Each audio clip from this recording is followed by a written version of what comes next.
All right, I'm blessed to say that I was able to pay for it right before 12 o'clock. It is 11:58, and they got their money. I thank my uncle and my grandfather for making sure that I have that, even though it's not what they gave that to me for. Uh, that is not what they gave it to me for, man. But at the same time, I've prayed so much about this till I know that the Lord will make it so that I will still be able to do what I need to do. Even though I didn't use that money to get in the ride share, I can use my shares money to get in the ride share upon doing so. So it doesn't really make a difference. Not really in the grand scheme of things, it doesn't. But if I want to guilt trip myself about it, it can. But I can just very easily sell the shares. I got about an hour left to do so if I want to do so. If not, I can do it tomorrow. But yeah, man, I'm so thankful that I got these leads. I'm gonna call them. I'm gonna definitely make some calls and try to get myself down to some of these places. And just ask the Lord to help me do that. Today is a Thursday, so tomorrow I can get some things done as well in that regard. But I feel so much more relief now that I know I got at least another 7 days to be here. Although I didn't, that was never really at risk at all, to be honest with you. But still something that could weigh on your head. So, oh man, I am going through it, but I'm coming through it. Praise God. That's really what it is, man. I would love to say this is the hardest time I've ever been through. It actually feels like it is. It really does feel like it is, but it's probably not, you know. I was thinking about the time when I had to go all the way out to like San Bernardino and bury my dad, go to his funeral.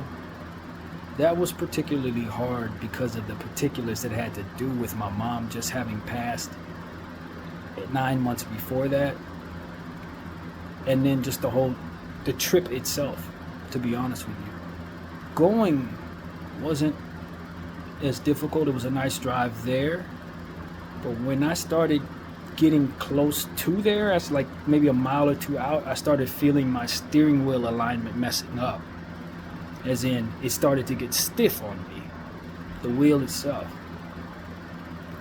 So, driving around out in San Bernardino, just, to go around to like family's house and stuff like that, that wasn't bad. I mean, I knew the alignment was bad, and I knew I had a long drive to make, but I was just kind of rolling in faith. And I knew my mom and dad were with me spiritually, so it was like, driving around out there after we left the funeral. I think if I'm not mistaken, we went to somebody's house that was maybe like 25 minutes out or something like that. Didn't have no trouble. Hung out with my family. Did the whole cousin thing, the cousins take a walk kind of thing. We did that. And then it was time to drive home. And when I got in the car, which was like 2 blocks or 3 blocks away from the family house, my phone lost. The service wasn't connecting to my phone. It just wasn't allowing me to have any internet whatsoever. And my car wouldn't start. And it was raining. And I had the wheel alignment issue to deal with on top of that.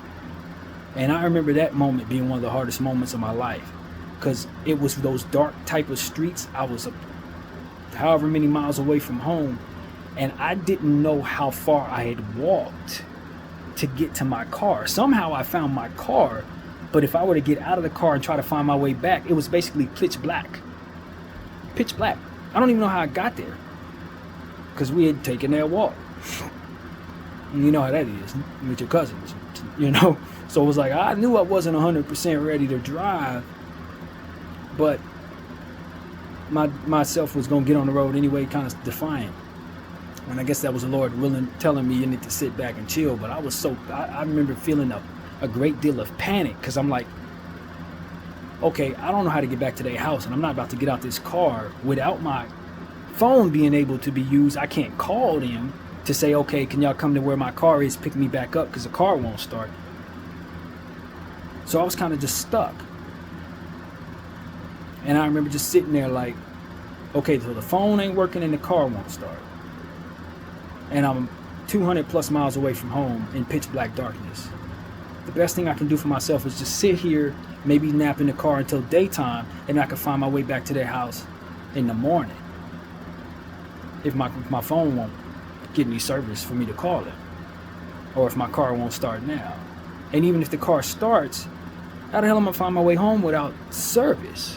How am I gonna find my way back to the freeway without service? My GPS wouldn't work. And then I remember the phone, just after like 10 minutes of sitting there in that little panic state, the service started popping up. Bing! Okay.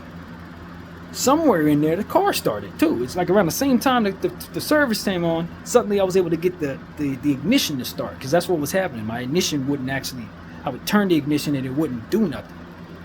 It was almost like it was locked, I think is what it was. Having something to do with the wheel itself. The alignment was off, and I think it was messing with that ignition too. So when I finally got the car on, finally got the GPS working, everything, then it was time to drive that defective car all the way back home. And I remember driving, and the wheel wasn't turning properly, so I was all the way home. I'm struggling to get the thing to work, and it's raining.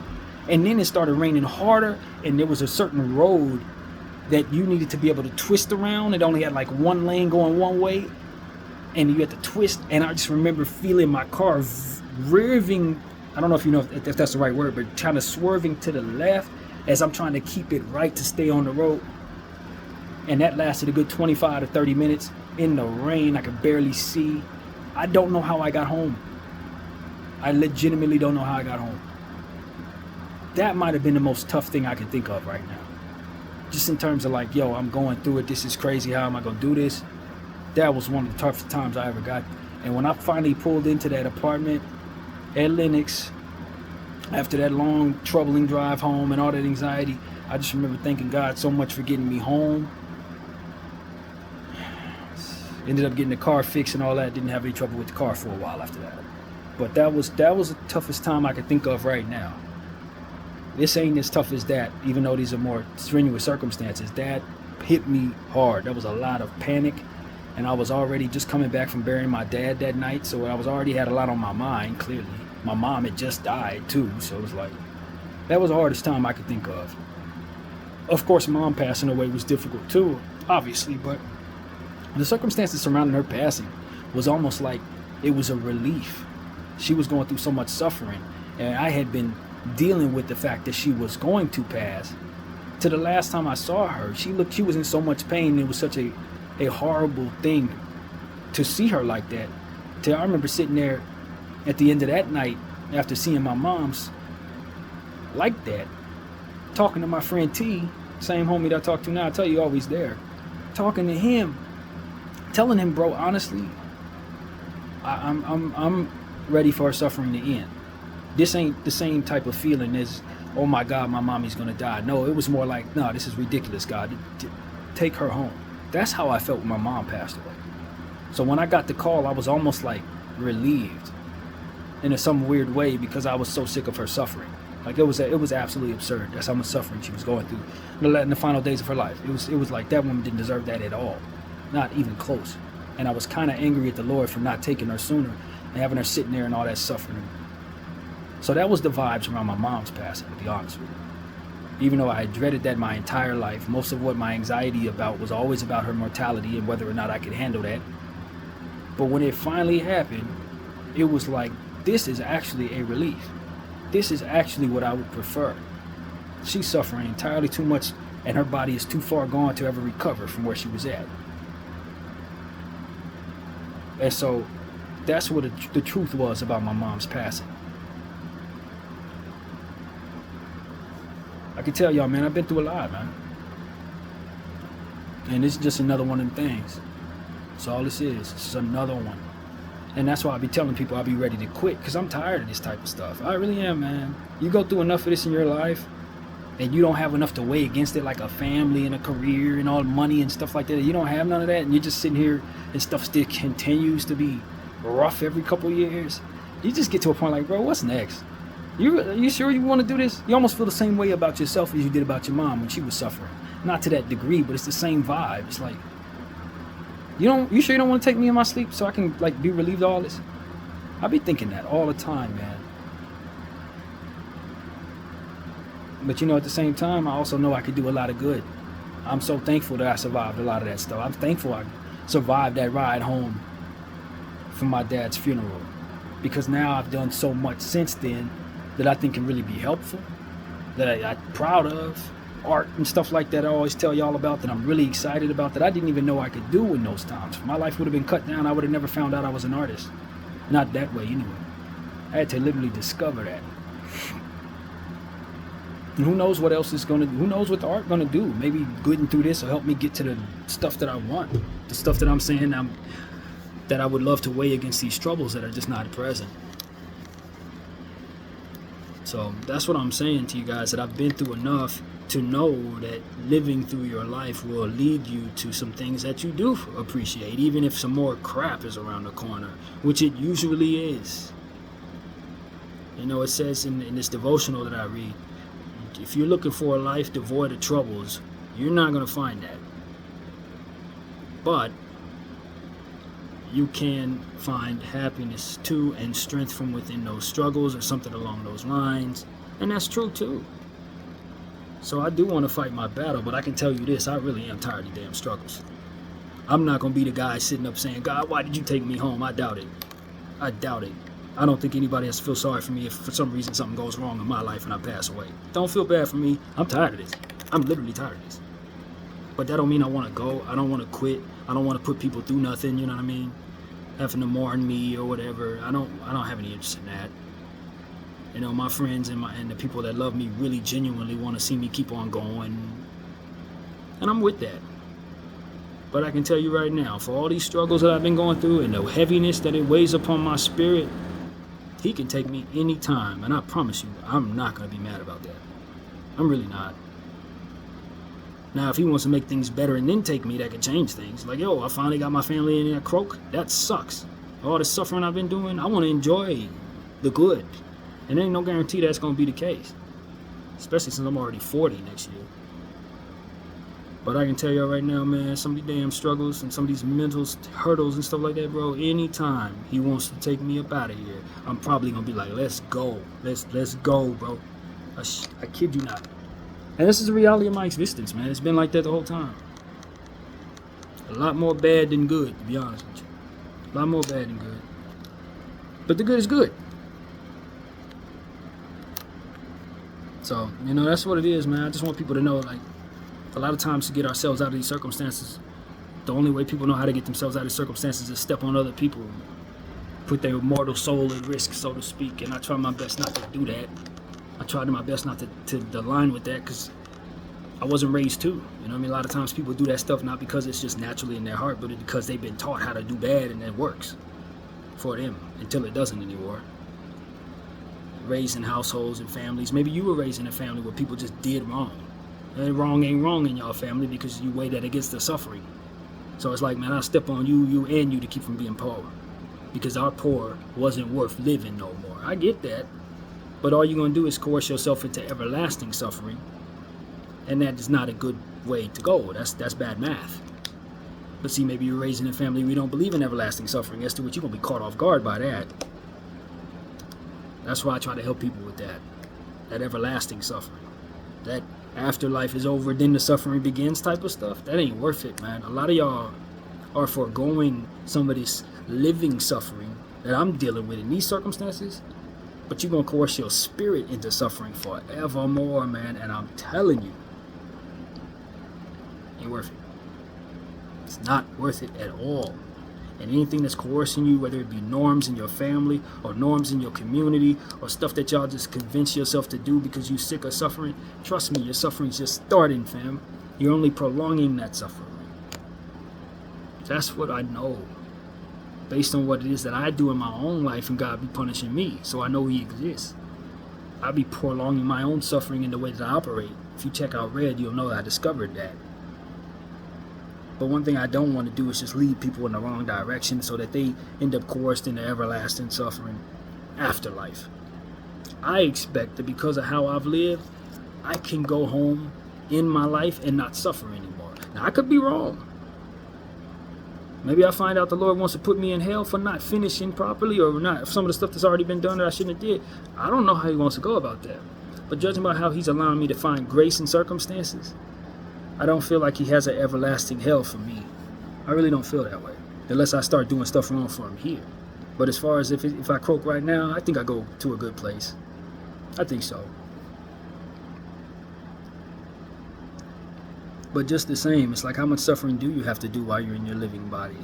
Especially without any proof of an afterlife or any proof of, you know what I mean? We just gotta have faith. And I believe in faith. I apply it, but just the same, it is just application of trust. It ain't actually truth that people can tangibly touch. And you know, it's hard for some people. I get that. But I guess that's what I'm here for, to help y'all with that too, to some degree, if I can. But I'm telling y'all, man, this hard life thing, I understand why people want out of that, or why people want to do things to keep from having to deal with that. Just make sure those things don't ultimately prolong your suffering. Make sure those things don't end up making it so that everything you receive is temporary. Because you're still going to have to deal with that, and it's still going to weigh heavy on your head, just like what's weighing on my head is right now. Only you're going to deal with it for a lot longer, and it's going to hurt a lot more. Stress is heavy, man. You could probably see it in my eyes. I see it in my own eyes as I'm looking at this camera. This stress is heavy, bro. Mental illness is nothing to play with. And I don't think it's mental illness that's stressing me. It's the consequences of behaving that way that's weighing on my head. It's real stress, not the fake stuff that ultimately I tell myself I'm letting brush to the side so that I can have a cool moment before things get worse. That's not what I'm feeling. I'm feeling what happens when you do that, and how hard it is. But I hope, because I'm going through this, I can help some people through it, or even help myself too. What I have to do really stresses me out, man. Just calling these people to get the stuff I need. I'm telling y'all, it's just how it goes for me. I stress over solutions just like I stress over problems. I don't know why that is. I'm ready to fix it though. And I got a strong support system. Very strong. And I'm thankful for them. And I hope that I can honor them by continuing to prolong the suffering if necessary, so that I can get to good days, so that they don't have to mourn me, you know what I mean? So I don't have to quit on life under this pressure of this crap.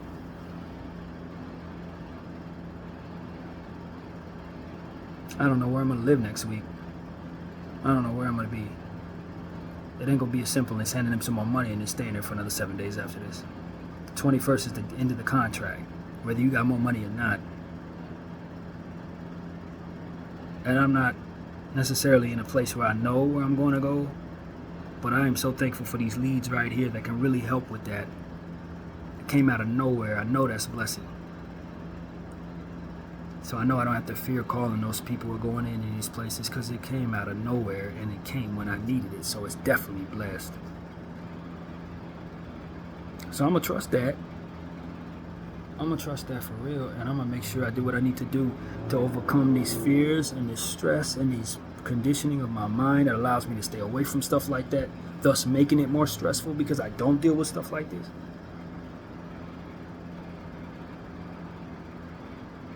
You know what really bothers me? Money can save me from everything. That bothers me because it is that simple in this society. You got this on my head until somebody gives me a bag, and all of a sudden, like, yeah, I'm rich and all this stupid shit. That is a perversion of reality. Things should not be hard for people just because they can't earn it. A satanic energy put that in place for us to continue to tumble forward. I kid you not. There's something wrong with that. When there's resources and food and places to provide shelter everywhere, people who love building things, but the agreement to pay for everything makes it so that people can't do what it is that they would do for others. Capitalism. It's evil. I don't care what nobody says. I'm certain of it. It is evil. Because it coerces people into circumstances where they either have to feel like this or do wrong or do things outside of what it is that ultimately they're put here to do in order to earn what they need, to get what they need. And we agree with it, and we coerce ourselves to the top of it, and it is demonic in nature. And I want people to know that I am not confused by that as I continue to feel the pressures of what's on my head right now. It's demonic.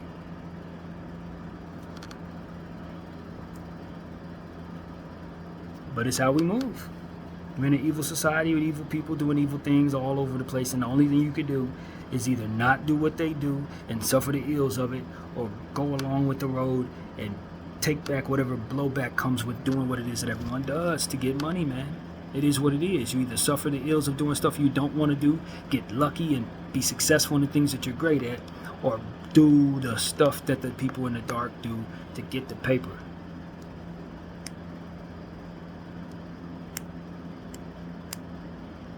It ain't right. I don't care how many people agree to it, for how many generations, it is wrong. Because we allow for people to suffer under the understanding that they simply can't make it. And we agree to that. Yeah, they can't make it, they suck, let them die.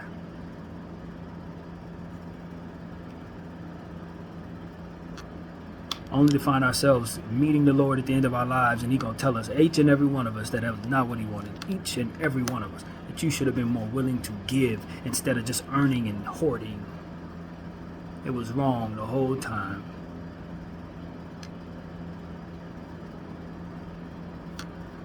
But it is what it is, man. People ain't unselfish. They're not. Some of us are, but by way of what it is we agree to, we're not unselfish. And I think that's why we have enemies in certain places that pray to Allah, and they want to blow us all to hell because of this very thing. Exactly what I'm talking about. They want us off the earth because of this. And we need not be confused by that. When we deal with some of them, they talk about jihadists and all stuff like that. They look at us as infidels because of what it is I'm discussing right now. Some of the agreements that we have to do stuff that is just flat out godlessness because we agree to, and it's the only way to survive. Except for it's not. So this is what I did. As soon as I saw something like AMC and realized what they were doing with money, and just realizing how that wickedness was just so clear to see, and that's where all the money's at. That's where they're duplicating money on money, inflating our whole country and making things so difficult for people to survive. Purposefully, when I saw that was going on, I got involved. I'm like, oh, that's what they're doing. So that can blow this whole process up and make sure that everybody gets what they need. People who can't make it, people who can make it, we can all get enough. At least enough. Oh yeah, we need to do that. That's a no-brainer. Pop that little bubble they got over there with that money tree and let it flood out into the streets of the people who don't have it. Blow capitalism up. Because at the end of the day, as long as we don't, there's going to be people in the dark who feel they have to keep from feeling what I'm feeling right now. So they're going to do everything to everybody else. And while you trying to make your money, you're allowing them to do it by way of the system that you agree to. It just is what it is. You ain't got to like it. You ain't got to agree with me. It is happening. Somebody robbing somebody right now. And we allow it. Even though we want to deter it. You ain't deterring shit because you're agreeing to the system for which it is necessary for some. And that's the truth.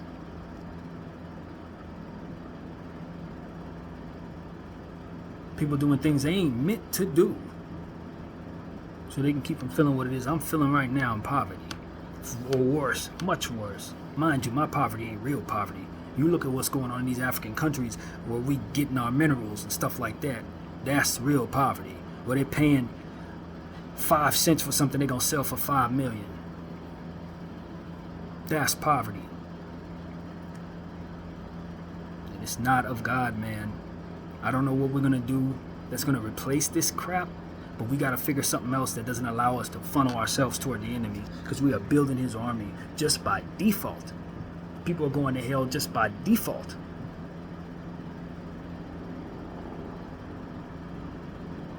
Better figure something out. I don't know what we're gonna do, but we better reimagine this.